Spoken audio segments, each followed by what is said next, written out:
Hi, I'm Saladin Ambar. Welcome to This Moment in Democracy. Today's episode was recorded on November 11th, 2022. This is a special edition episode, which features the audio from Eagleton's post-election webinar. The conversation is led by Eagleton Associate Director John Weingart and features myself and a number of my colleagues who break down the election results and what the 2022 midterm election means for our democracy. Good morning. Welcome to the Eagleton Institute of Politics at Rutgers University in New Brunswick, New Jersey. I'm John Weingart. I'm Associate Director of the Institute, and I'm delighted to see so many people here, or at least know so many people here to hear about the perspective on the Friday morning after the election of 2022. At Eagleton, we've had an event the morning after the election day for many years, usually after each statewide primary and general election. And we did that in person with a live audience. And over the years, we've all noticed, but it's a little odd that as technology in general has improved, our ability to know who won the next morning has decreased. So we decided this year to put it off a few days, both so that we might have a little more perspective, small bit more perspective, and those who are part of this panel who have been tabulating data all week would have a little bit of a chance to get some sleep before being here today. Today is also Veterans Day, so celebrating and commemorating the 105th anniversary of the armistice that ended World War I, and we honor veterans past and present, and we also honor those people who are brave enough to run for office and campaign for people who are running for office and help make the system work better than it did before. We have a panel of experts from the Eagleton Institute who are going to each share their perspective with us, and then we'll have some questions from the audience and responses to those questions. You can go into the Q&A function on your screen and enter a question. We will not be able to get to them all, but we'll get to some. This program is being live streamed, so people can see it now, and it will be on the Eagleton Institute YouTube channel, so it will be viewable afterwards as well. In looking at all the news the last few days, I was struck by one comment on Wednesday morning. Terrence McDonald in the New Jersey Monitor wrote, "This feels like the third post-election day in 6 years where those of us who think we know what's going to happen are exposed as knowing basically nothing." Then he said, "Can't wait to forget this lesson 2 years from now." So here we are. And we have our panel includes Kelly Dittmar, who's an Associate Professor of Politics at Rutgers University in Camden, and also a Senior Scholar at the Eagleton Center on American Women and Politics. Chris Shields is an Assistant Research Professor and Historian with the Eagleton Center on the American Governor. Ashley Koning is an Assistant Research Professor and the Director of the Eagleton Center on Public Interest Polling. Elizabeth Matto is a Research Professor and Director of the Center for Youth Political Participation at Eagleton. And Saladin Ambar is Professor of Political Science and Senior Scholar with the Center on the American Governor. So when we start with Kelly and some of your thoughts about what's happened and what we know so far. Sure. Thanks, John, and thanks to everyone at Eagleton for organizing this, bearing with all of us who've not been paying much attention to anything logistics other than results in the last couple of days, but we made it here. And I also just want to start quickly just and say a big thanks to our team at the Center for American Women in Politics. All the numbers and takeaways I'm going to point out to you are very much thanks to a team of people who stayed up all night, have been working all days to try to figure out where women landed or will land in this election. And so that's what I'll focus on, just highlighting a couple of the key top lines for women and what we're watching for, obviously, as the results continue to come in. So I want to start by just noting, obviously, those who've been following along know that 2018 and 2020 were both record years for women, both running and winning across levels of office. And so one of the questions going into 2022 was, would we see that continued pace of change, continued to be a record year again in terms of candidacies and outcomes? We did see some records in terms of candidacies and nominations for women, but not nearly across the board and not nearly as large. And so when it came to results, it's not terribly surprising that apart from the gubernatorial level, which I'll talk about in a second, women are largely looking at a more stasis year. So when we look at congressional numbers and outcomes, as we look at state legislative numbers, which obviously are still not all in, we think that the numbers will be more on par with where they are as of today, as of election day, than new record highs or large new record highs. We have a tracker up on our website, which makes it easy for you to compare those counts in terms of the current level of elected women and records for each level of office by party, by race and ethnicity. And so you can find that at cawp.rutgers.edu. And there's a link from our main page to that tracker. If we look, as I mentioned before, at the one level of office where we really saw these notable gains for women, that was at the gubernatorial level. Women have, the record high for women governors has been 9 for almost 2 decades. We first set that record in 2004. After this cycle is complete and going into 2023, we will have 12 women governors, a record number of 25 nominees, but 12 women governors serving. And those will include some firsts. The first woman governor, for example, of Arkansas, Sarah Huckabee Sanders, is one of 2 new women governors, or 3 new women governors elected so far. Tina Kotek and Maura Healey, 2 other new women governors who will be the first openly lesbian governors in the country. So notable gain to 12 at the gubernatorial level, but just a reminder, that's 24%. Women are over 50% of the population. So as we always want to remind folks, we've got a lot of work to do to continue to work towards gender parity at that highest level of state government. If we look at the congressional contests, in the Senate, it looks like we could match the record high of women in the Senate, which would be 26. And that will depend on how races break in Nevada, where Catherine Cortez Masto is obviously in a tight contest, as well as in Alaska, where we know it will be a Republican woman. We just don't know which Republican woman will win that race. And then notable there, we have one new woman senator, Katie Britt in Alabama. She's a Republican. And just a reminder that embarrassingly, we will have no Black women in the Senate again going into 2023. And if Catherine Cortez Masto is defeated, we will also have no Latinas in the U.S. Senate.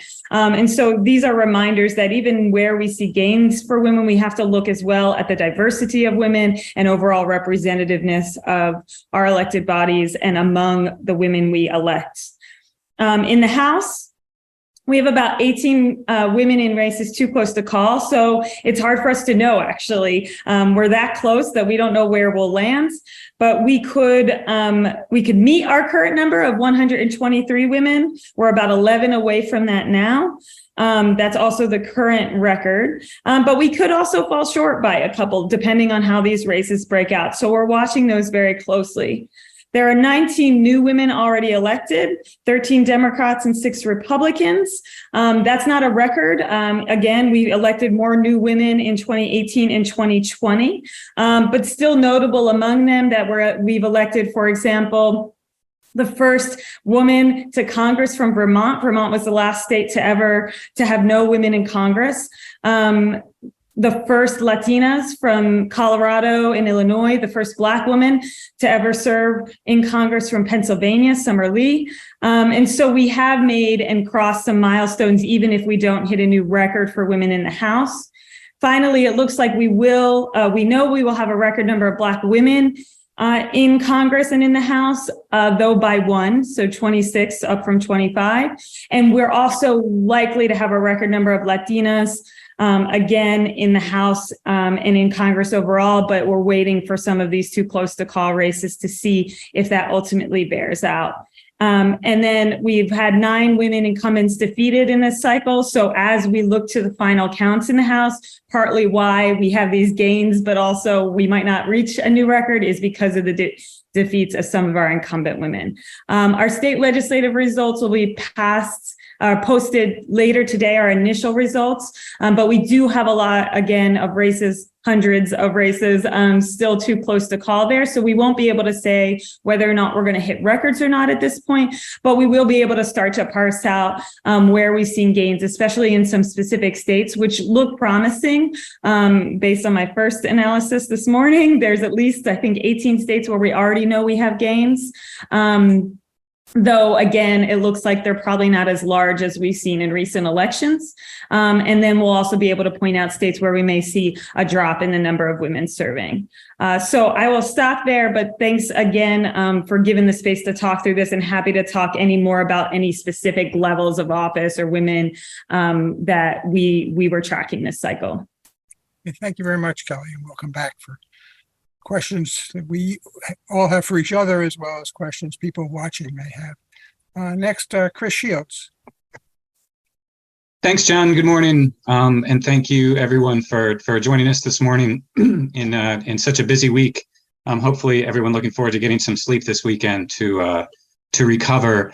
Gubernatorial elections are always interesting in a midterm year because the governor's races tend to get overshadowed a little bit by, who's going to control the Senate, who's going to control the House. But the midterm year is when there are always the most gubernatorial races that are happening. This year, there were 36 gubernatorial races taking place on Tuesday night. So it's a really important time for governor's races, and important that we don't forget them because they are so important, remembering to pay attention to state level politics. There were a few storylines on Tuesday night that I thought were really interesting, and I thought maybe I would just go through a couple of those. As Kelly mentioned, we'll have a new record for the number of women governors of 12 once all of these new governors are inaugurated. The only thing I'll add to that is that going into Tuesday night, there were 9 women serving as governor of U.S. states, which had tied the previous record.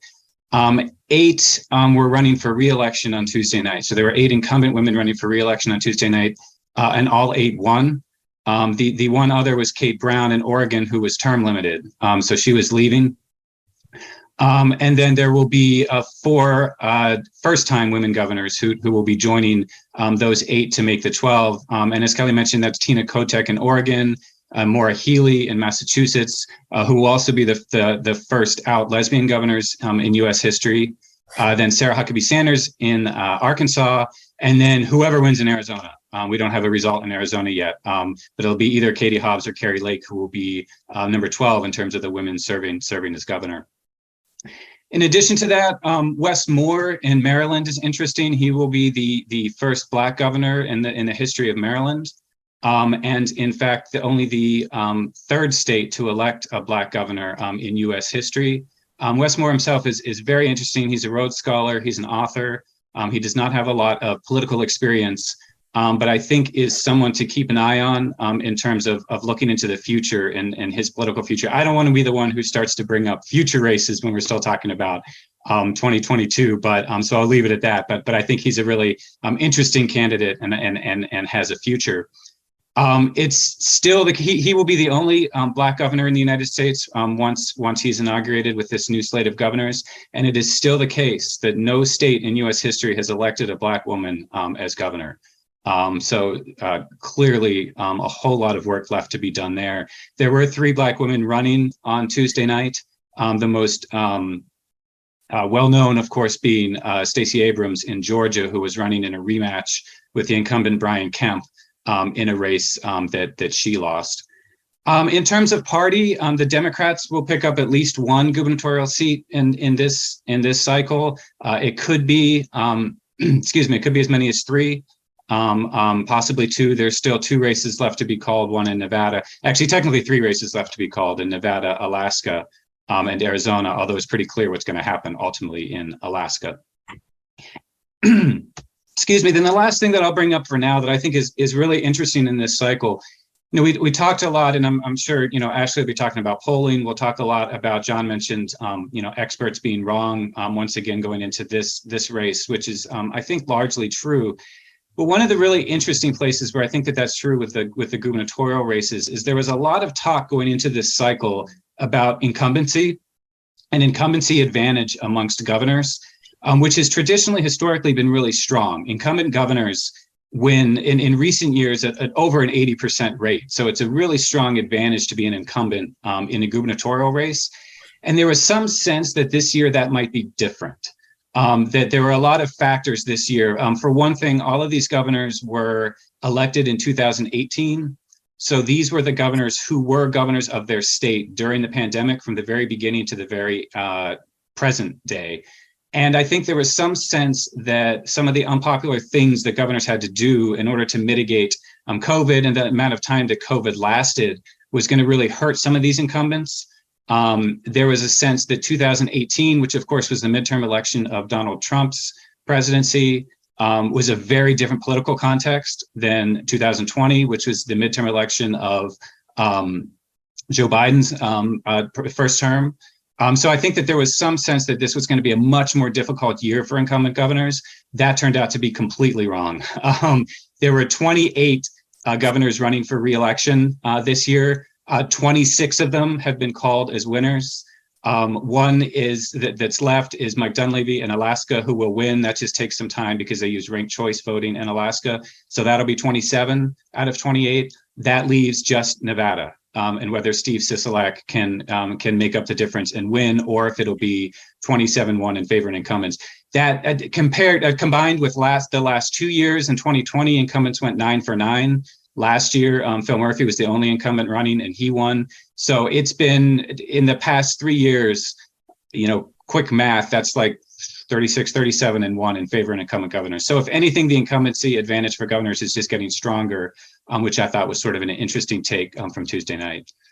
There are a few more storylines from Tuesday night, but I think I'll stop there from now because there's a chance you might want to hear about races other than gubernatorial races this morning. So we can come back to some of those others and maybe looking ahead. But those were some of the things that happened in the gubernatorial races on Tuesday night. John? Okay, thank you very much. So the bottom line is if somebody wants to be a governor, you should get to be a governor first. Next, everybody's favorite topic in the last many cycles is public interest, is polling. And Ashley Koning. Hi, everyone. Good morning. So the good news is pollsters get to keep their jobs. I'm especially happy about that, but it was definitely a good night for pollsters after a few interesting election cycles. And so let's kind of rewind a little bit to 2016 and go through how polling has operated in the past couple cycles. And even before that, just to kind of set the stage about the challenges that pollsters have faced over the past several years. I always like to use the word unprecedented with the past few election cycles because so much of it has been. And especially this comes down to polling. And I'm sure all of you feel like you hear about polling everywhere all the time. And you probably have even been contacted in some fashion by pre-election polls and campaign pollsters leading up to this election cycle in particular. So let's kind of break it down a little bit. And so, we obviously are facing some challenges in the industry. There is obviously less people who are answering their phones. We have a majority of wireless only households in the country, as well as within New Jersey, especially households with children in them.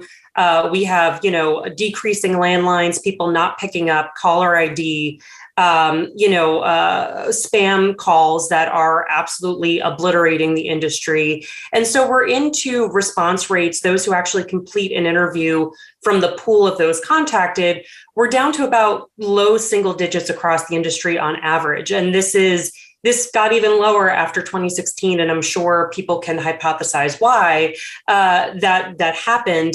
And so it's become a very difficult climate to be conducting public opinion polls. What makes it even trickier is when we're talking about pre-election polls, we are predicting, and I hate to use that word predict when talking about polling because it's not something we should be doing, but we are trying to think of who is going to turn out to vote, which is a population we really know very little about. It's an unknown population.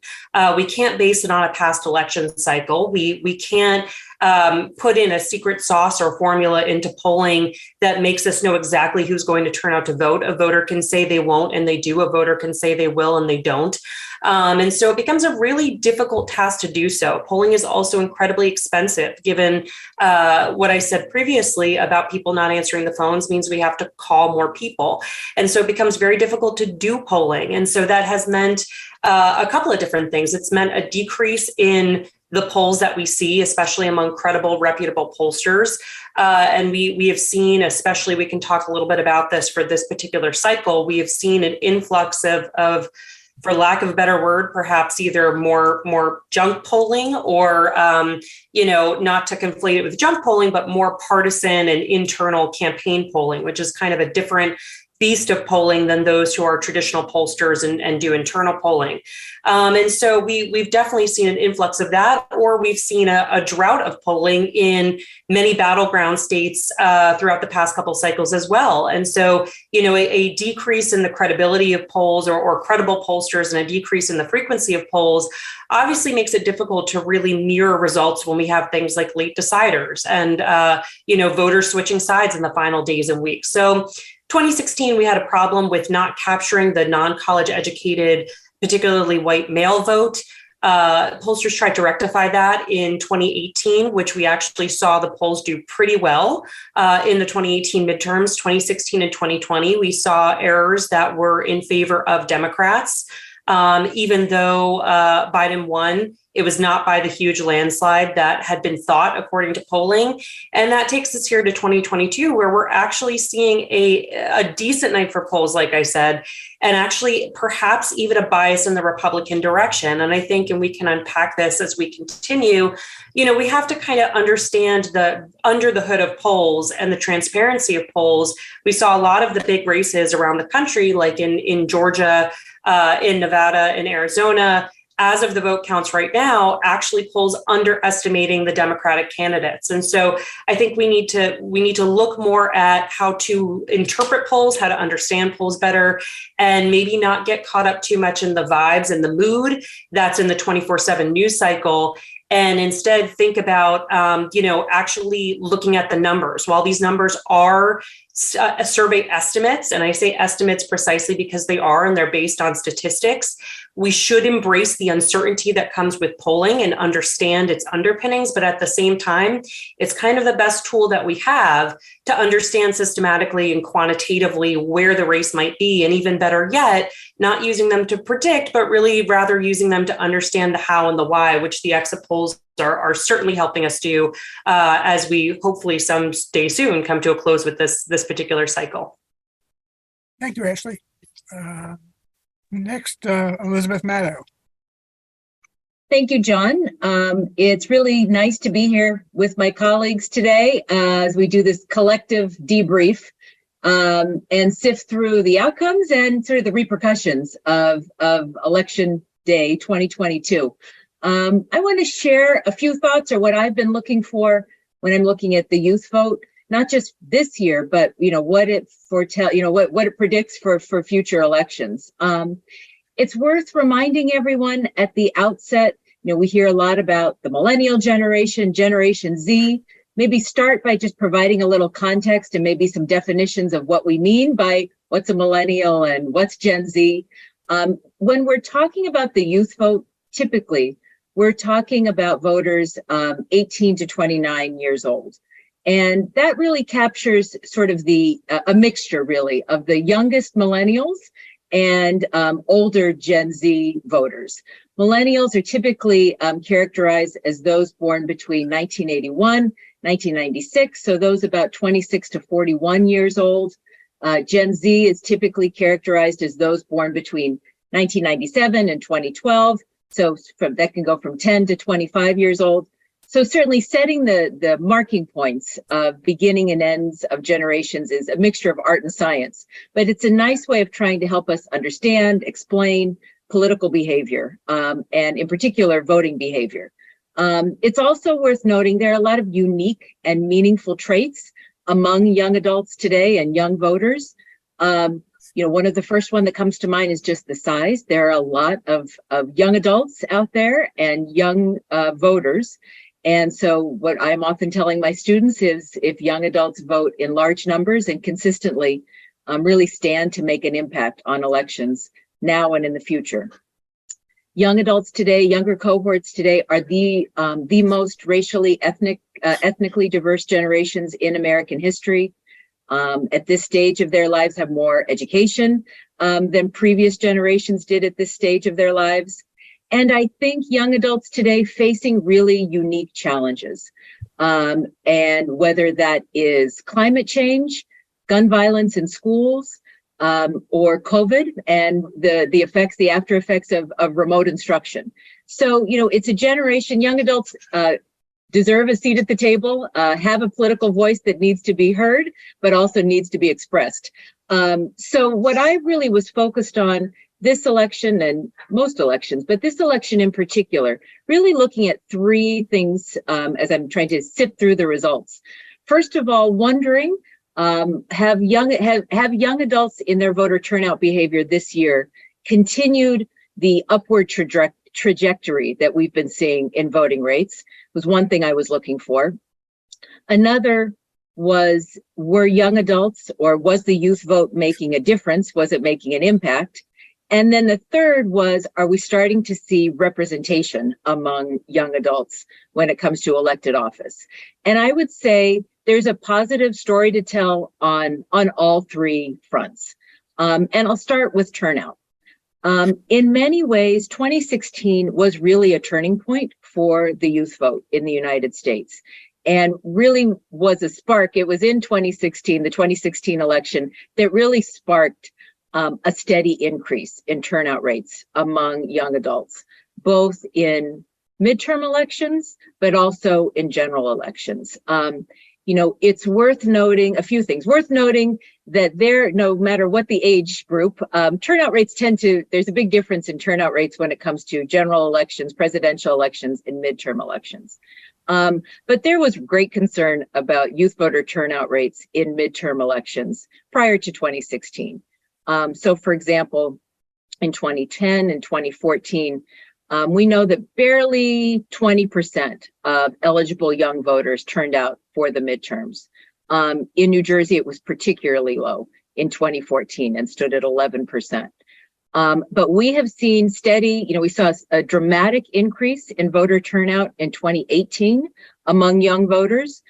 We saw it go, spike all the way up to 31%, which again, considering that it hovered nationally at about 20%, that was notable.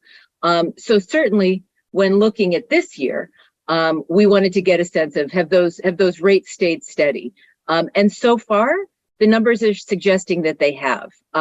Right now, estimates are that youth voter turnout for this midterm was about 28 percentage points. Again, it's worth noting these numbers will change, they will shift, but I take that as a positive sign. I think it's really worth emphasizing here too, and we can talk about this further, some real significant challenges, obstacles that are uniquely felt by young adults when it comes to accessing the ballot. One of those being there have been so many changes to registration and electoral practices, not just in New Jersey, but nationally. And if you're someone who travels frequently or moves frequently, if you're someone without much of a voting history, those barriers weigh pretty heavily.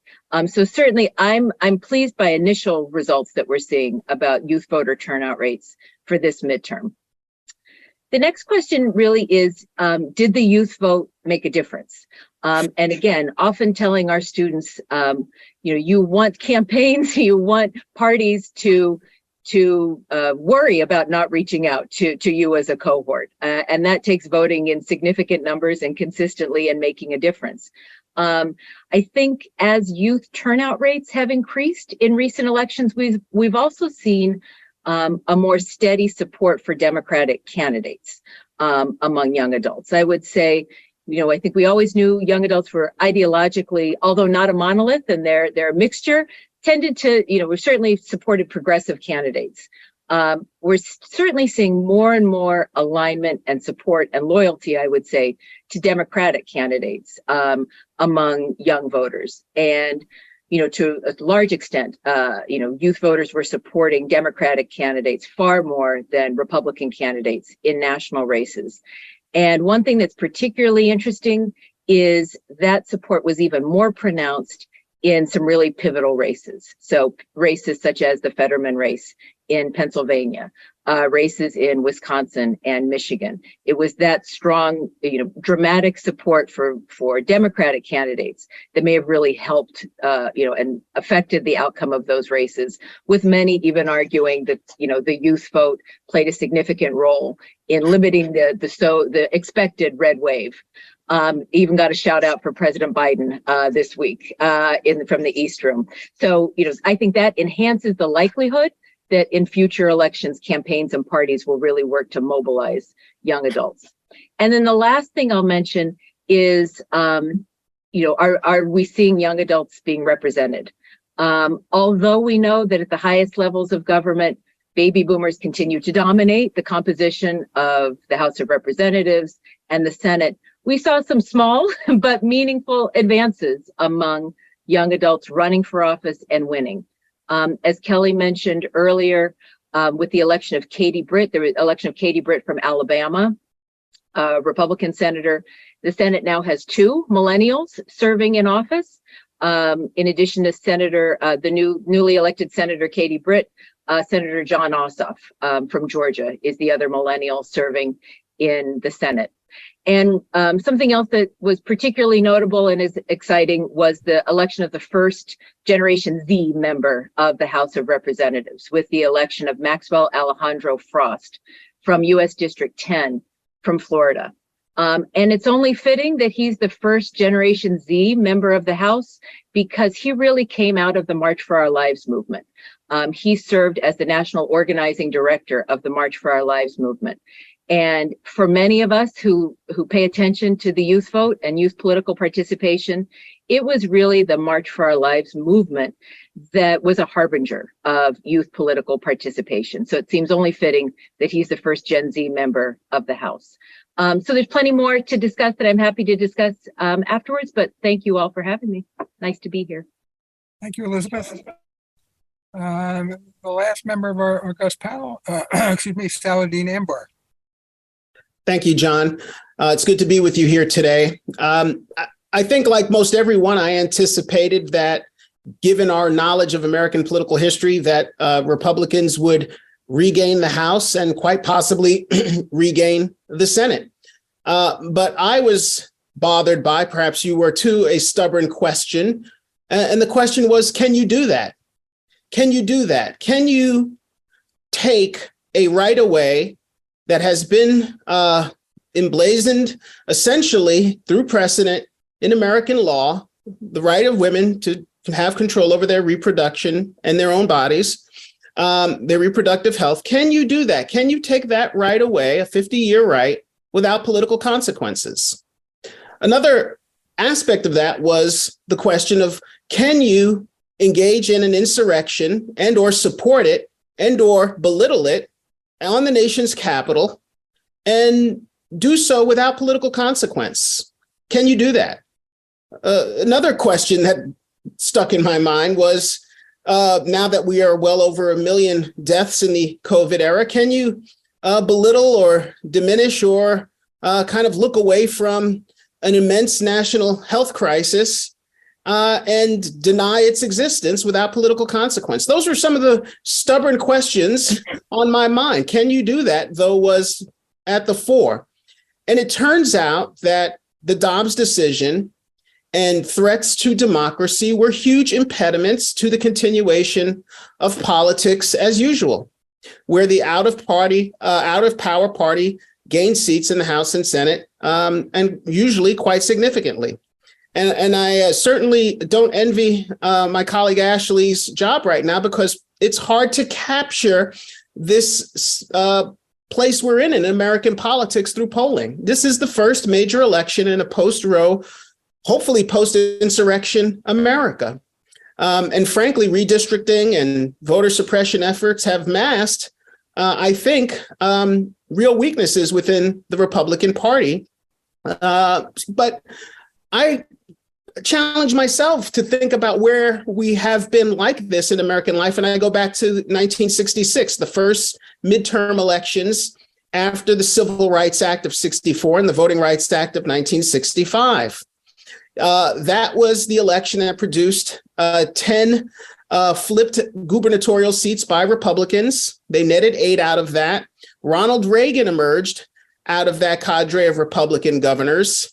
This was a moment of tremendous backlash to the Civil Rights Act and Voting Rights Act among white Southerners. And the question then was, can you do that? And Lyndon Johnson understood, in his estimation, you could not do that without political cost. For Johnson, he was willing to push forward a Civil Rights Act and a Voting Rights Act, but understood that it would cost Democratic votes in the South for the foreseeable future. And that backlash, I think, is important because it is, I think, somewhat suggestive of the moment we're in now, where people, a number of people, in the former case of the 66 period, a number of, frankly, white Southerners felt, and perhaps throughout the country felt, that they were losing their lock on political determinism in American life and felt threatened by it. And that led to a huge transformation. The era, people my age grew up in, understood it because we were seeing something on the order of, I guess it was, 5 of 6 presidential elections from 68 to 88 won by Republicans. And it was not until Bill Clinton, a transitional figure, came along that stemmed that tide. And we're now living in an era where 7 of the 8 past presidential elections have led to Democratic wins in the popular vote, although Republicans have won 3 of those elections through the Electoral College. I guess what I'm suggesting is we're in a tremendous period of political destabilization. And the fact of the matter is that we had to answer, at least tentatively, at least initially in this election as a country, whether or not the normalization of violence would be the route we would take, or we would somehow find a way to normalize multiracial democracy in our own way, understanding that the demographic changes taking place were not going to mean that we had to have losers and winners, but that we could theoretically, as a nation, win altogether. And I think about this in terms of our, movement forward as a country and as a collective body. Lincoln, at the end of the second inaugural address, he says 2 things. He says, with malice toward none, with charity for all. With malice toward none is where we are. It's nice to celebrate tolerance. And we've proven that maybe we can shun the normalization of violence, at least temporarily. That's where we are, with malice toward none, hopefully. But where we need to move forward to is with charity for all. We need to learn how to love and be together as a single coherent body politic, or this will just be, just one exaltation moment in a moment that may lead to other more negative outcomes in the future. And that's certainly, I think, a direction voters, at least in this election, said they're not happy to go into moving forward. Thank you. Thank you, Dean. Thank you all very much. And for those watching and meeting these people for the first time, the Eagleton Institute of Politics has many stars, these among them, and you can go to the Eagleton webpage and find bios of these speakers and other people, faculty and staff and visiting associates at the Eagleton Institute. I wanted to pick up on one sort of the end of what you were saying, Dean. It would seem to me that this was a year when third parties could have been significant because there was apparently or thought to be significant displeasure with the Democratic and Republican parties for vastly different reasons.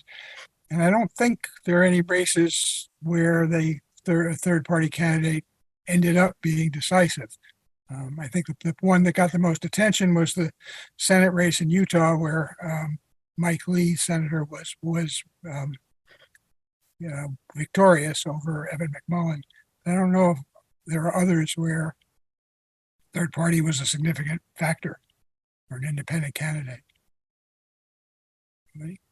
I think only to the degree that the Georgia runoff may not have been possible without the third party candidate in that race. But no, I agree. I don't see any other any evidence of third party candidates breaking through in any meaningful way. There was as well in the three-way gubernatorial race in Oregon included a former Democrat running as an independent. I think we have to be careful about how much we put into stake of that being a third party, in the sense that the loyalty to her in large part was based on a long history of being aligned with the party. But I think she ended up, Chris might be able to check me, with about 8% of the vote. And so it's unclear, in part because they didn't do exit polls in Oregon, to know exactly who she might have been taking votes away from. But ultimately, obviously, Tina Kotek, the Democrat, won. And so what I think was presumed as taking away votes from Kotek, if it did, still didn't change the predicted outcome of that race. Yeah, I think that's right, Kelly. She ended up, I think, just under 9%. Of the vote, which I think was a little bit below where she had been polling, which happens sometimes with candidates when the race is expected to be close and people get a little bit concerned about voting for the third party candidate because they want to make sure that the candidate they don't want to win benefits from that. I would say in that Oregon race, the one thing that the one pretty significant and clear impact that Betsy Johnson had on the race, the independent candidate, was in fundraising. She raised a lot of money, much of it from Phil Knight. But the extent to which that might have made it harder for Tina Kotek to fundraise, I don't know. But that certainly was out there in terms of one effect that a third party can have or an independent candidate can have on a race. One of the questions coming in is concerns polling, and with the basic gist of the question being, given the increasing problems with polling, one might ask why continue to do it. What would be the effect on political electoral processes if it weren't done, or if it were suspended for 60 days before election day? How do you don't have to defend the whole craft, but how do you see it actually benefiting or affecting elections?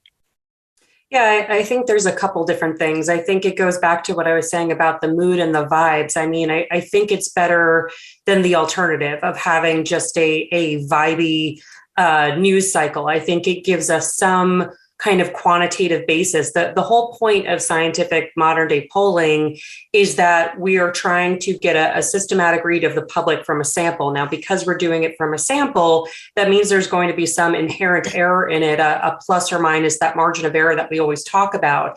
And so I think if we relay that better, and I think if the media interpret that better, I think it would go a long way into understanding what pre-election polling is and is not. I don't know. Obviously, like I said, some of the traditional pollsters this year, as opposed to the internal pollsters who swung it for the GOP in the end in the polls, a lot of the traditional pollsters did very well. The good news is, despite the low response rates, we certainly still see the people who are responding to surveys are pretty on par with the people who are not. There is a little bit of concern over that when it comes to Trump supporters, and that is being actively studied in the discipline right now. But I still think it's a valuable asset, because without it, we don't know how people systematically feel on a lot of these issues. And I like to do public opinion polling because I think we know the population we're talking to. Like I said, pre-election polling is incredibly difficult and sometimes impossible because we simply don't know who's going to turn out. And if we stop treating it like the horse race and stop treating it as these numbers are, the gospel, do or die, and understand that there is variance and that there are a range of possibilities and scenarios, and understand that it really should be used for understanding the how and why, and not who's ahead and who is behind, I think we would go a long way into, understanding polling better, and also treating polling better and utilizing it better when it comes to election cycles. What do any of you hope we will learn from exit polling or polling, post-election polling, about why people did what they did? Expectations or hopes in that regard? Ashley, maybe I can add to the question for you, because we obviously, and I think this is also in possible questions, are looking at particularly gender and racial differences in exit polling, and spent some time with both the VoteCast, AP VoteCast survey, and Edison exit poll yesterday, and found very, very different numbers. And we know that things will change in the coming days as they reweight and replay with those. But I think that's also a question for us to navigate, and maybe Ashley can shed some light on kind of what do we trust most in looking at, obviously, differences now in trying to attempt an exit poll to help us explain what happened on Tuesday. Because if we were to tell you, for example, what the gender gap was by group, it could be anywhere from 3 to 12 points in a state based on which exit poll we use for the same exact race. And so I would just say from COP's perspective, we're not putting anything out yet because we want to figure out what the best data is, but I'd be curious what Ashley's thought is on how to best interpret these. Yeah, I would say first and foremost to let the dust settle. We obviously, these exit polls, and that's what drives pollsters crazy, that the news starts talking about them at 5 p.m. These exit polls get weighted to the final vote counts. And so if we don't have final vote counts and the numbers are going to keep changing until then, what is the point of analyzing the exit polls until all of this is well and done? They're still incredibly valuable. For those of you who don't know, the company is right here in the heart of New Jersey in Somerville. So that's a bit of New Jersey pride who conducts the exit polls.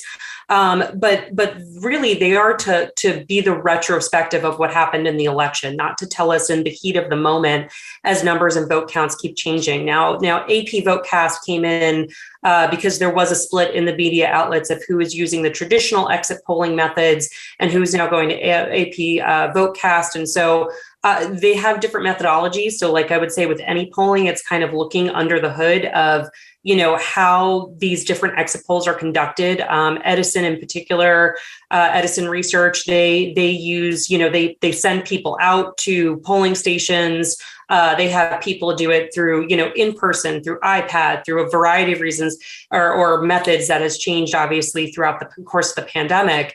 But I would say it really depends upon the different methodologies. And that's why it's so important to go back to the larger point of looking at the methodologies of polls and making sure that, whoever is doing them is a credible source and trying to be a better poll consumer. And again, that getting us a long way into understanding what the data mean, simply because, there are a lot of junk polls out there or polls with reasons other than, objectivity that I think can kind of skew what we're looking at with the polls. And not saying that necessarily applies to either exit poll, an endeavor, but just to kind of like always make sure we're looking under the hood. John, can I add one thing on that point? It's the looking under the hood idea. I think one thing that will be interesting to me when I'm thinking about the youth vote, we know going into this election, and much of it from data from the Center for Public Interest Polling, that the economy and abortion, reproductive rights were particularly interesting and important to young adults. And again, it's worth mentioning that, young adults are certainly not a monolith. They don't all think the same, but at least at this point, this generation does tend to lean more democratic, more progressive.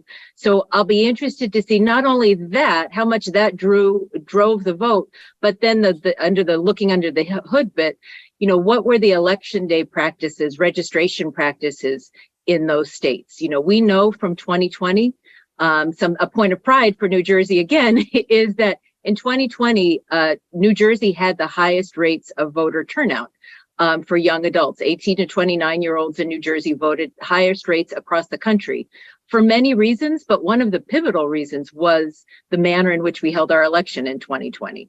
Every registered voter got a ballot in the mail, whether they requested it or not. And that really helped and benefited not just, all sorts of voters, but young adults in particular. So the reasons, the issues that drive voters are really important that we can gather from reliable exit polls, but also the ways in which elections were held is also really an important element to look at. I want to bring up redistricting and see what thoughts any of you have. This year, and at least I think for the past several cycles, there's been a lot of advance focus and angst among some people on about redistricting and how, particularly for this year, it was seen that Republicans were being successful in carving out districts in a number of states where it was going to make it virtually impossible, or at least very difficult, for Democrats to win. And my impression is so far that occurred in some places, but not in others. I don't know what you thought, but Kelly? Yeah, I could speak to, we were trying to look at this obviously from a perspective of specifically how it would affect women House incumbents. And I think post-election we'll be able to also say more and can say some initially about how it's affecting where we got new women thanks to new districts. But I think going in, there was certainly a question as well with the partisan gerrymandering, would it then disproportionately impact women who are disproportionately Democrats? And so we were watching that throughout the cycle, and we actually have a redistricting effects tracker as well on our website to look at specific changes in districts for incumbent women. And I would just say at the end of the day, I haven't done the math, but I think it's about an even break. In other words, we saw women who lost both in primaries and in the general election, in part because of the makeup of their district. So somebody like Carolyn Maloney, who had to go up against another incumbent, Marie Newman in Illinois, and that story has more to it in terms of who drew the maps and who had a say. Yvette Harrell, a Republican in New Mexico. Carolyn Bordeaux, who also had to run against an incumbent. So what we saw was a lot of where it happened worse for women were where they had to compete against other incumbents. But then we had women who were safer, who ultimately were drawn into safer districts and really were kind of salvaged by the maps. I will say that one of those women who we thought was safer was somebody like Lauren Boebert, and that race is incredibly tight. So going back to some of the forecasts of these new districts, even for those who were drawing the maps, were obviously a bit off as well, based on just, ultimately what voters were going to do this cycle. So I think in our world, there was a bit of a wash in terms of how it may have fared in terms of disproportionate gender effects. But I know there's more to say on party generally. The one change in the New Jersey congressional delegation owes something to redistricting, and that was Tom Kean Jr. defeating Tom Malinowski, the two-term incumbent, with redrawn districts that were more favorable. That district became more favorable to the Republican candidate. I don't know. There's no clear method of how you evaluate a redistricting plan to say, was it fair or not? It's often more clear if it's unfair, but not what the criteria are to be fair. But I was looking at numbers for New Jersey of Tom Kean won pretty decisively over Tom Malinowski, but if you took the three districts in New Jersey with relatively new Democratic incumbents and added their votes together, there were many more Democratic votes than Republican votes, something like 410,000 to 357,000. So if you had perfect vision as a Democrat, you could have drawn those lines differently so that Democrats won all three of them, but that's part of what happens with redistricting, I guess. I think one other interesting place to look at this, John, is New York, where one way to think about this, from a gubernatorial standpoint, right, is looking at statewide races versus, say, the House races. And in a state like New York, where Kathy Hochul won by, I think, 5 or 6 points is where it looks like she's going to be, which is maybe a little bit closer than you would think a New York gubernatorial would be, but not by that much. But meanwhile, at the same time, the Republicans did well in New York in a lot of the House races. So that may be a place where you wonder at least whether the legislative map made a difference, comparing those House races to the statewide races. And I would add to that, of course, we have to do a lot more digging now on what it meant for state legislatures. So we see state legislative flips in Michigan, Minnesota, Pennsylvania. And so I don't know the answer yet about the degree to which new lines help that, or some of the forces that Dean was talking about, I think it certainly played a role. And to Chris's point, some of the statewide races pulling up some of these state legislative candidates in those states, I think, was also part of that equation. But redistricting is part of the conversation for sure at the state legislative level. But I think that's in the weeds of numbers we all now have to crunch post-election. Does anyone know of other noteworthy results in New Jersey? Noteworthy is the wrong word, but changes or that was the only House one. But I think just in terms of redistricting, Mikey Sherrill would have been a vulnerable race, but because of the new map, she was in a much safer place going into this election. So for us, that was a race we had been watching in terms of the maps. And I would also add to that, looking at Gottheimer and Kim, all three of them had a flood of money come in the final weeks because of, the unnerving nature for Democrats, thinking that they could all three be vulnerable after having, come in on the blue wave and come into, like Kelly had mentioned, arguably Republican districts before then. So, I think unfortunately the 7th was somewhat of a sacrifice to pad the 3rd and the 5th and the 11th to make them bluer.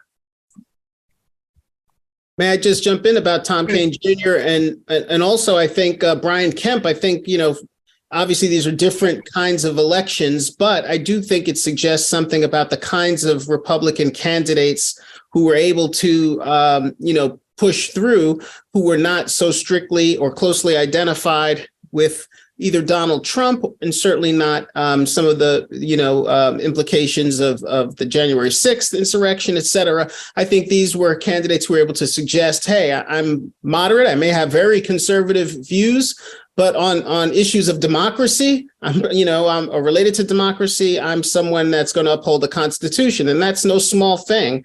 And I think where Republican voters were looking to vote for Republicans, they found those more often than not in those kinds of more traditional candidates.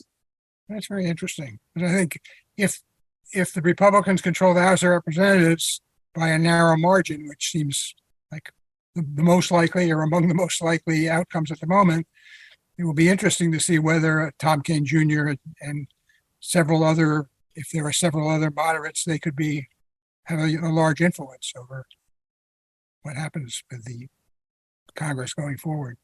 I would add to Dean's point that it also speaks to the strategy that many were skeptical about in terms of Democrats supporting extreme Republicans and trying to help them win primaries. And there was much kind of boo-hooing of it, of like, this is risky, this is bad, Democrats and ultimately, when you look across the races, I don't have a total count, but I think in most of the cases, if not all of them, that strategy worked. And Democrats ultimately came out. There's a race in Washington, for example, a House race with where Jamie Herrera Butler was defeated in the primary by a MAGA Republican who now looks like he's going to lose a seat that should have been a fairly safe Republican seat. And so, there are cases like this where I think that follows true to the kinds of candidates that were able to be elected.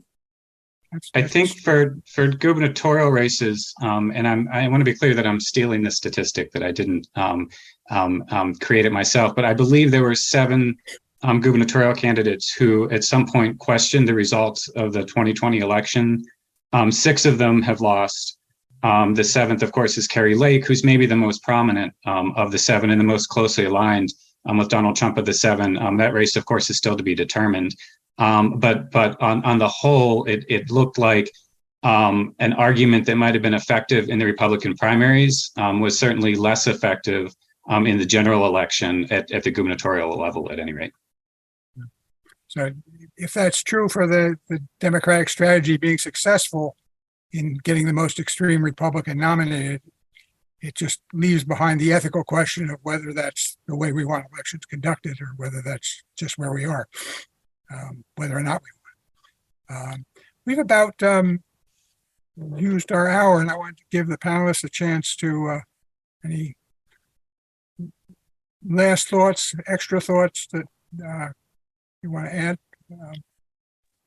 Just to tag on to what we were just talking about, the Democrats invested, one of their top 3 issues was candidate character. So I think at the end of the day, candidate character and abortion mattered. I think that's something we can't ignore, especially saying that as a pollster, we can talk about how the economy and inflation were at the top of every poll, but it really depends upon how you ask that question. And when you ask about each issue separately, abortion was a very high concern for many voters. And I think we saw that bear out. And I think we saw Democrats do much better in the states where abortion was on the ballot or of concern. And so I think we can't ignore those 2 big factors as we kind of do a postmortem on this cycle. I think the thing I'd mention, John, that I'm thinking about as we're looking ahead, and I think we all know we're now looking at 2020, we're all focused on 2024, is for me and the work that we do in our center, really highlighting the importance. The academic literature already speaks to the importance of mobilization and reaching out to folks if you want to encourage them to vote or making it easier for them to vote. So certainly that was the case among young adults. When if young adults are mobilized, they will turn out. And I think it becomes a perpetuating cycle. And so if they continue to turn out, they'll continue to be mobilized. And from my perspective, that's a good thing. I want to not go down the path that Chris resisted going down of talking about 2024 election yet, but just in closing, are there 1 or 2 either newly elected people or re-elected people that any of you are particularly excited about, either positively or mostly positively, think are people you really want to follow and see how they do? I want to echo and ditto what Chris said about Wes Moore, and thinking about 66 and Reagan emerging as a governor there. Perhaps Moore will be that figure for Democrats that emerges out of this somewhat hopeful moment as far as the party is concerned, given what could have happened and was anticipated happening in the midterms. I think Moore is a figure to keep your eye on going forward. I just want to quickly say, remember the Kentucky, I guess Kentucky had a ballot issue, right, related to abortion too. And I think that was an interesting finding as well, that may not be, along with the Kansas legislature earlier, or the vote, I should say earlier, referendum on abortion rights. I think that's an important point to remember coming out of a red state going forward as well. I'd add, in terms of people to watch, I think one of the interesting things about Tuesday night is, we can talk about red wave and blue wave, but we sort of had competing waves on Tuesday night, depending on which state you're looking. I don't know if they're crashing into each other in this metaphor or what, but the point is, if you look at a state like Florida, where Ron DeSantis had an enormous victory, and Miami-Dade turning red in Florida is a significant development for that state and for presidential politics potentially in the future as well. And I think you have to talk about, we are talking about, right, Ron DeSantis is a potential presidential candidate. And then by that same token, I think we should be looking more at Michigan, and particularly the job that Gretchen Whitmer did in winning re-election there and being at the top of that ticket, where there really was a blue wave in an important swing state in Michigan. And I think that Gretchen Whitmer, we don't know what's going to happen in 2024 for the Democrats, whether Joe Biden's going to run again. But as we talk about whether it's 24 or 28, who are the future national leaders of the Democratic Party, I think Gretchen Whitmer deserves or should be talked about quite a bit in terms of potential leaders.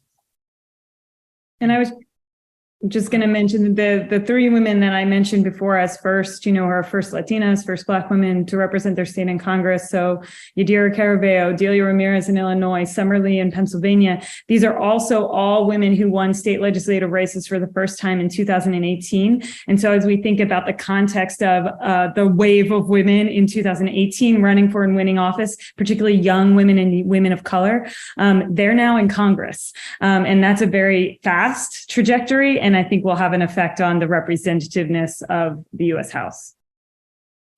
Okay, well, let me thank you all. Kelly Dittmar, Ashley Koning, Elizabeth Matto, Chris Shields, Saladin Ambar. Thank you all for being here. And those watching at home, thank you very much for tuning in. And sign up for other event notices at Eagleton, and we welcome you to other programs we have on screen and sometimes in person. Today's podcast has been brought to you by the Eagleton Institute of Politics. Eagleton is a nonpartisan research unit of Rutgers University, New Brunswick. This Moment in Democracy was made possible in part by the generosity of Gerald and Kiko Harvey and Eagleton's many supporters. To support Eagleton's work or sign up for its newsletter, click the links in the description. To learn more about the Institute, visit eagleton.rutgers.edu and follow Eagleton on social media.